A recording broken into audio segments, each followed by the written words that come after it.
ধন্যবাদ শারাফত ভাই। আপাতত সবাই একটু শুনি। আমাদের আজকের ক্লাস এখন থেকেই শুরু হচ্ছে। আশা করছি আজকে সবাই মনোযোগ সহকারে শুনবেন এবং যদি আমাদের এই ক্লাসে যদি আমাদের উপস্থাপনায় কোনো ভুল তথ্য আসে, আপনাদের জানা মতে ভুল থাকে, সেটা আমাদের কারেকশন করে দিবেন একই সাথে। তো আমরা সকলেই জানি বাংলাদেশের সরাসরি রপ্তানিকারক গার্মেন্টস ফ্যাক্টরিগুলো স্থানীয় সাপ্লাইদের কাছ থেকে কাঁচামাল সংগ্রহ করে মূলত ইনল্যান্ড ব্যাক টু ব্যাক এলসির মাধ্যমে। এই ইনল্যান্ড ব্যাক টু ব্যাক এলসিকে আমরা লোকাল এলসি বলে থাকি। আর এই লোকাল এলসি হলো অভ্যন্তরীণ লেটার অফ ক্রেডিট, যেখানে ক্রেতা অর্থাৎ অ্যাপ্লিকেন্ট এবং বিক্রেতা অর্থাৎ বেনিফিশিয়ারি দুজনেই একই দেশের হয়ে থাকে। আর এই লোকাল এলসির মাধ্যমে সরাসরি রপ্তানিকারকদের কাছে যারা পণ্য বিক্রয় করে তাদেরকে প্রচ্ছন্ন রপ্তানিকারক বলে। এই প্রচ্ছন্ন রপ্তানিকারকদের একটি বহুল ও অনেক প্রচলিত সমস্যা হচ্ছে অ্যাকসেপ্টেন্স পাওয়া। কারণ লোকাল এলসির ক্ষেত্রে অ্যাকসেপ্টেন্স প্রক্রিয়াটি একটু ভিন্ন। যারা জানেন না অ্যাকসেপ্টেন্স কি, তাদের জন্য বলে রাখি যে অ্যাকসেপ্টেন্স মানে হলো এলসি এর অধীনে ইস্যুকৃত বিল বা ড্রাফট যা নির্দিষ্ট সময় পরে পরিশোধের প্রতিশ্রুতি দেওয়া হয়ে থাকে। সহজ কথায় এই লোকাল এলসির ক্ষেত্রে অ্যাকসেপ্টেন্স মূলত দুই ধরনের বা দুই রকমের হয়ে থাকে। প্রথমটি হচ্ছে পার্টি অ্যাকসেপ্টেন্স এবং দ্বিতীয়টি হচ্ছে bank acceptance. Commerce institute of বাংলাদেশের আজকের এই ক্লাসে আমরা আপনাদের সামনে তুলে ধরব একটি লোকাল এলসির ওপেনিং থেকে শুরু করে পেমেন্ট পর্যন্ত এর সম্পূর্ণ লাইফ সাইকেল। আজকে যেই লাইফ সাইকেলটা শেয়ার করা হবে সেটা যদি কেউ ভালোভাবে বুঝতে পারেন তাহলে বাংলাদেশের ডিম এক্সপোর্টদের এলসির মাধ্যমে ব্যবসা প্রক্রিয়াটা একেবারেই পানির মতো ক্লিয়ার হয়ে যাবে। আশা করছি সেই সাথে ব্যাংক অ্যাকসেপ্টেন্স এবং পার্টি অ্যাকসেপ্টেন্স নিয়েও আর কোনো সংকোচ থাকবে না বা সংশয় থাকবে না। তাই ধৈর্য সহকারে সকলকে শুরু থেকে শেষ পর্যন্ত আমাদের সাথে থাকার অনুরোধ জানাচ্ছি। শুরু করছি আজকের আলোচনা। আজকের আলোচনার বিষয়ে শারাফত ভাইকে আরো বিস্তারিতভাবে বলার জন্য অনুরোধ করছি। ধন্যবাদ নাজমুল ভাই। প্রচ্ছন্ন রপ্তানির অন্যতম সমস্যা হলো পার্টি অ্যাকসেপ্টেন্স ও ব্যাংক অ্যাকসেপ্টেন্স, এবং ভালোভাবে এই অ্যাকসেপ্টেন্স প্রক্রিয়াটি বুঝতে হলে সবার প্রথমে আমাদেরকে বাংলাদেশের চলমান লোকাল এলসি এর প্রসেস বা ধাপসমূহ সঠিকভাবে বুঝতে হবে। বাংলাদেশে back to back LC open থেকে পেমেন্ট পর্যন্ত প্রক্রিয়াটি ঠিক এই রকম, যেখানে প্রথমে সরাসরি রপ্তানিকারক গার্মেন্টস তাদের মাস্টার এলসি বা সেলস কন্ট্রাক্টের বিপরীতে বাংলাদেশের সাপ্লায়ারদের নামে একটি inland back to back LC open করে সাপ্লায়ারের ব্যাংকে প্রেরণ করেন। তারপরে উক্ত ব্যাক টু ব্যাক এলসি এর জন্য গার্মেন্টস ফ্যাক্টরি বিজিএমইএ অথবা বিকিএমই থেকে ইউডি অনুমোদন নিয়ে ডিম এক্সপোর্টারদের সাথে শেয়ার করেন।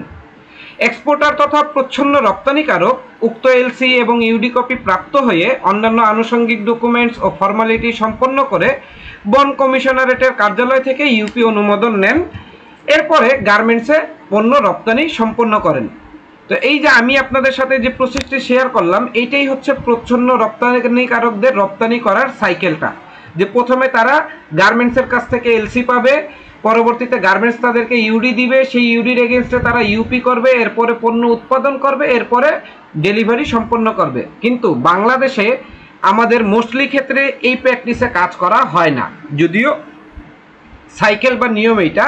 কিন্তু এই ক্ষেত্রে বাংলাদেশের গার্মেন্টসওয়ালারা কি করে, তাদের যে অ্যাক্সেসরি স্ট্রিমস বা অন্যান্য আনুষঙ্গিক জিনিস যেটা মানে ইনপুট ম্যাটেরিয়ালস লাগছে সেটা তারা প্রচ্ছন্ন রপ্তানিকারকদের থেকে আগে নিয়ে নেওয়ার পরে প্রচ্ছন্ন রপ্তানিকারকদের থেকে পিআই নিয়ে পরবর্তীতে তাদেরকে এলসি দেয় এবং ইউডি দেয়। পরবর্তীতে তারা ইউপি প্রসেসটি সম্পন্ন করে ডকুমেন্টেশন পার্ট মেনটেন করে অ্যাকসেপ্টেন্সের জন্য ইম্পোর্টারের কাছে দেয়। কি ঠিক কি না? এই সিস্টেমেই বাংলাদেশে কাজ হয় কি না? জি জি এটাই জানি আমি। জি জি জি ঠিক আছে ভাইয়া সরি টু ইন্টারাপ্ট আমি একটু না বললেই নয় আর কি ব্যাপারটা। আপনি যে ইউডি এবং ইউপি করে ফেলতেছেন, আপনি কি 100% গুডসই কি ডেলিভারি দিবেন? এইখানে বিষয়টা কি কিভাবে দেখবেন? এটা আমি যতটুকু জানি সেটা হচ্ছে এটা ডিপেন্ড করে আপনার মার্চেন্টের সাথে। মার্চেন্ট মানে নেগোসিয়েশনের মধ্যে অনেকে পার্শিয়াল করে, অনেকে 100% দিয়ে তারপর এলসি নেয়। ওটা আমার আন্ডারস্ট্যান্ডিংটা আছে না, আমি যে ইউপিটা করতেছি, ডিক্লারেশন করতেছি যে এই এলসির মাধ্যমে 10,000 কেজি মাল বা 10,000 পিস স্টিকার বা যাই হোক হোয়াটএভার আমি এটা ডেলিভারি দিয়ে দিয়েছি, এটা আসলে কিভাবে হবে ব্যাপারটা, এটা আমার জানা দরকার। সজীব ভাই ধন্যবাদ আপনাকে এরকম সুন্দর একটি প্রশ্ন করার জন্য। আমি সবার আগেই এখানে আপনাদের সাথে শেয়ার করেছি ডিম এক্সপোর্টের সঠিক প্রসেস ফ্লোটা।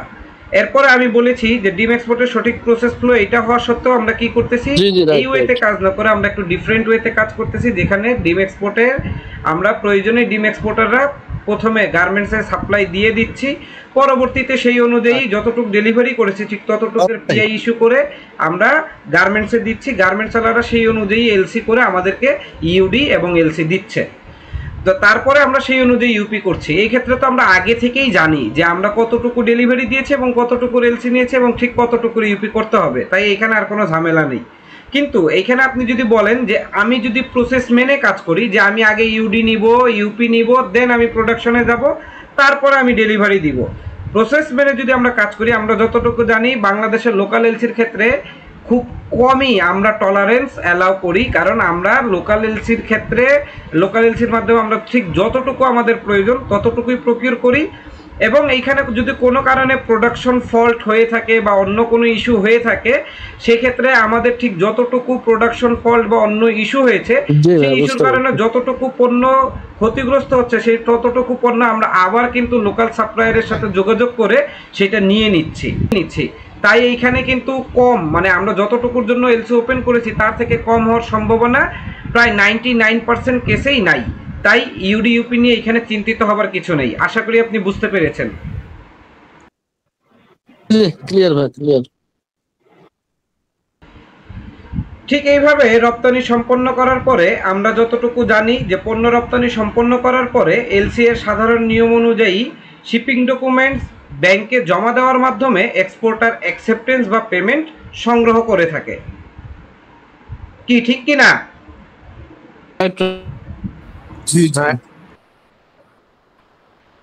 কিন্তু লোকাল এলসি এর ক্ষেত্রে তা না করে বাংলাদেশ ব্যাংকের 2012 সালের বিআরপিডি সার্কুলার নাম্বার 13 অনুযায়ী প্রথমে এক set original shipping document submit করা হয় আমদানিকারকের নিকট। আমি এখন আপনাদের সামনে বাংলাদেশ ব্যাংকের যে সার্কুলারটি আপনাদের সামনে উপস্থাপন করব, সবাই আমাকে একটু সময় দিয়ে সহযোগিতা করেন। এখন আপনারা এই সার্কুলারে কি লেখা আছে সেটা পড়েন এবং সেই জিনিসটা আমি আপনাদেরকে এখানে করে দিচ্ছি। বাংলাদেশ ব্যাংক এই যে সার্কুলারটি দিয়েছে, এই সার্কুলারে বাংলাদেশ ব্যাংক অন্যান্য ব্যাংকগুলোকে নির্দেশ দিয়েছে যে কোনো ব্যাংক ইনল্যান্ড এলসি এর বিপরীতে বিল অ্যাকসেপ্ট বা পারচেস করার আগে অবশ্যই নিশ্চিত হতে হবে যে প্রকৃত পণ্য সরবরাহ সম্পন্ন হয়েছে, অর্থাৎ ইম্পোর্টার গ্রহণ করেছে তা শিওর হতে হবে। এখন প্রশ্ন হলো ব্যাংক কিভাবে বুঝবে যে ইম্পোর্টার পণ্য গ্রহণ করেছে? এই প্রশ্নের সমাধানের জন্যই লোকাল সাপ্লায়ার এক্সপোর্ট সম্পন্ন করার পরে original bill of exchange, delivery চালান সহ অন্যান্য শিপিং ডকুমেন্ট এর শর্ত অনুসারে তৈরি করে ইম্পোর্টারের নিকট সাবমিট করেন। আর ইম্পোর্টার লোকাল এক্সপোর্টারের নিকট থেকে শিপিং ডকুমেন্ট প্রাপ্ত হয়ে পণ্য প্রাপ্তির বিষয়টি নিশ্চিত হয়ে বিল অফ এক্সচেঞ্জ এবং ডেলিভারি চালানে প্রতিষ্ঠানের সিল ও অনুমোদিত ব্যক্তির স্বাক্ষর সহকারে এক্সপোর্টারকে ফেরত দিয়ে দেন। এই যে ইম্পোর্টার এক্সপোর্টারের শিপিং ডকুমেন্টসের বিল অফ এক্সচেঞ্জ এবং ডেলিভারি চালানে সাইন করে দিলেন, এই প্রসেসটাই হলো পার্টি অ্যাকসেপ্টেন্স। লোকাল এলসির ক্ষেত্রে পার্টি অ্যাকসেপ্টেন্সের নিয়ম বাংলাদেশ ব্যাংক কর্তৃক চালু করার পিছনে বেশ কিছু উদ্দেশ্য ছিল, যেগুলোর মধ্যে প্রধানতম হচ্ছে ভুয়া বা কাগজে বিল প্রতিরোধ করা, বাস্তব লেনদেন নিশ্চিত করা, ব্যাংক খাতে ঝুঁকি ও অনৈতিক অর্থায়ন হ্রাস করা। এখন পার্টি অ্যাকসেপ্টেন্সের পরের ধাপটি আমি নাজমুল ভাইকে রিকোয়েস্ট করব আমাদের মাঝে তুলে ধরার জন্য। জি ধন্যবাদ শরাফত ভাই। এরপরেই এক্সপোর্টার পার্টি অ্যাকসেপ্টেন্সে প্রাপ্ত হওয়ার পর এক্সপোর্টার সেই ডকুমেন্ট তার ব্যাংকে জমা দেয় এবং এক্সপোর্টারের ব্যাংক ইম্পোর্টারের ব্যাংকে ডকুমেন্ট পাঠায়। আর এখানে ইম্পোর্টারের ব্যাংক তা প্রাপ্ত হয়ে গেলে সকল ডকুমেন্ট এলসির শর্ত অনুযায়ী অর্থাৎ শর্তাবলী অনুযায়ী এটা চেক করে অর্থাৎ ভেরিফাই করে থাকেন। আর সব তথ্য যদি ঠিক হয়ে থাকে তখন সে হচ্ছে ডকুমেন্টগুলো অ্যাকসেপ্ট করে নেন এবং একই সাথে সুইফটের মাধ্যমে পেমেন্ট ম্যাচুরিটি ডেট এক্সপোর্টারের ব্যাংকে জানিয়ে দেন। আচ্ছা, একজন ঢুকতে চাচ্ছে, তাকে লগ ইন করে নেই। আচ্ছা, ব্যাংক যখন এক্সপোর্টারের ডকুমেন্ট অ্যাকসেপ্ট করে, এক্সপোর্টার তার ব্যাংকে পেমেন্ট ম্যাচুরিটি ডেট ইনফর্ম করে দেন, এই প্রক্রিয়াকেই ব্যাংক অ্যাকসেপ্টেন্স বলে। এবং সবশেষে ইম্পোর্টারের ব্যাংক এক্সপোর্টারের ব্যাংকে অর্থ প্রদান করে থাকে, অর্থাৎ যে ডেটে দেওয়া হয়েছে সেই ডেট অনুযায়ী পরবর্তীতে পেমেন্ট প্রদান করে থাকেন।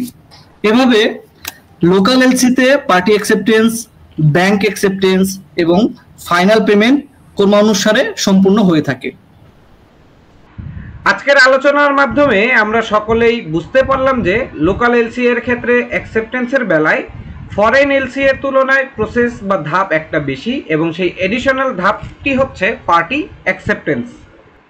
পার্টি অ্যাকসেপ্টেন্স চালুর পিছনে বাংলাদেশ ব্যাংকের বেশ কিছু যৌক্তিক কারণ ছিল, যেটাকে আমরা যদি সাজিয়ে বা ফুটিয়ে তুলতে চাই তাহলে সেটি দাঁড়াবে ব্যাংক অর্থায়নকে বাস্তব লেনদেনের সাথে যুক্ত রেখে ভুল বিল প্রতিরোধ ও ঝুঁকি হ্রাস করা, ইম্পোর্টার পণ্য প্রাপ্তির নিশ্চয়তা দিয়ে ডকুমেন্টে সিল ও স্বাক্ষর করলে সেটিকে বলা হয় পার্টি অ্যাকসেপ্টেন্স, আর ইম্পোর্টারের ব্যাংক ডকুমেন্ট যাচাই করে পেমেন্টের তারিখ নিশ্চিত করলে সেটিকে বলা হয় ব্যাংক অ্যাকসেপ্টেন্স।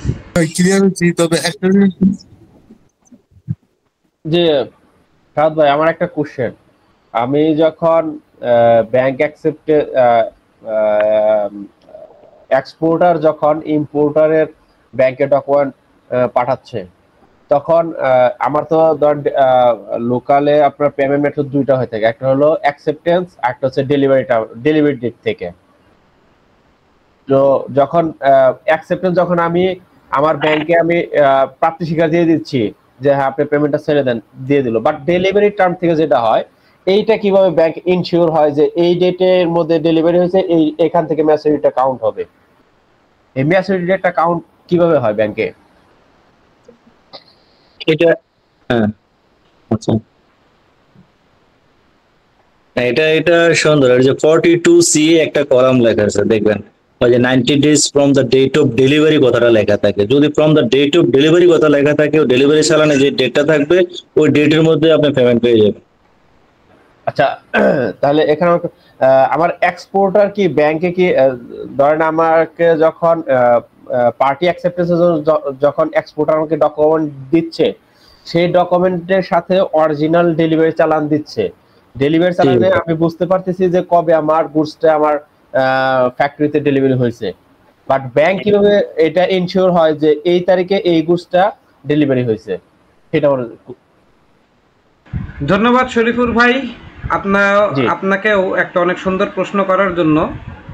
আমরা একটা জিনিস এখানে শিওর হয়ে নিই যে ফরেন এলসির ক্ষেত্রে যেভাবে বিল অফ এন্ট্রিকে একটা ম্যান্ডেটরি এবং কাস্টমস ডকুমেন্ট ধরে নেওয়া হয়, যেটার ভিত্তিতেই মনে করা হয় যে আপনি আসলে এই পণ্যটি ইম্পোর্ট করেছেন, এইভাবে লোকাল এলসির ক্ষেত্রে মূসক 6.3 আপনার একটা ম্যান্ডেটরি ডকুমেন্ট, যেটার ভিত্তিতেই ধরা হয় যে আপনার এই ডকুমেন্টের ট্রানজ্যাকশন হয়েছে বা আপনার লেনদেন সম্পন্ন হয়েছে।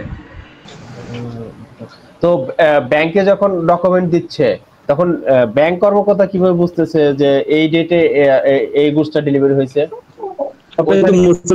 মুসুকে তো লেখাই থাকে এলসি নাম্বার এবং আপনার জি, এই মূসক 6.3 তে যে ডেটটি উল্লেখ থাকে, ব্যাংক সেই ডেটকেই বেস ধরে নিয়ে পরবর্তীতে উক্ত ডকুমেন্টের ম্যাচুরিটি ডেট নির্ধারণ করে থাকে। আশা করছি আপনি এটা বুঝতে পেরেছেন। তার মানে আরেকটু আমি জানতে চাচ্ছি, সেটা হচ্ছে তাহলে আমার যখন আমাকে ডকুমেন্ট দিবে সেখানে অবশ্যই মূসক মাস বি থাকতে হবে?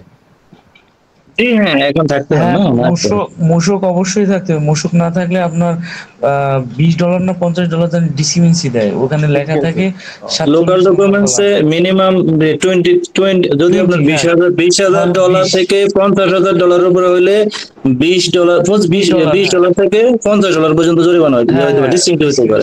রাইট।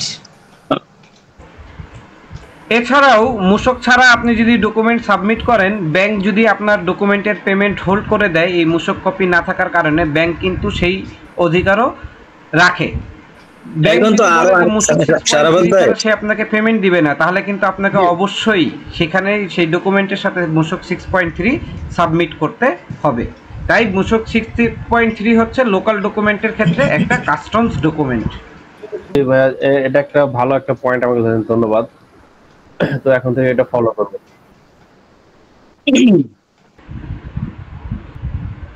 আশা করছি আজকের আলোচনা সকলের অনেক উপকারে আসবে। ধৈর্য সহকারে ক্লাসটিতে থাকার জন্য জানাই আপনাদের সকলকে আন্তরিক ধন্যবাদ। ইনশাআল্লাহ আমরা ভবিষ্যতেও কমার্শিয়ালের উপর এইরকম বাস্তবমুখী আলোচনা নিয়ে আবারও আপনাদের সামনে উপস্থিত হব। তাই পরবর্তী ক্লাসে জয়েন হওয়ার আমন্ত্রণ জানিয়ে আজ এখানেই শেষ করছি। সেই পর্যন্ত সবাই সুস্থ থাকুন, ভালো থাকুন, শিখতে থাকুন আর আমাদের সাথেই থাকুন। আল্লাহ হাফেজ।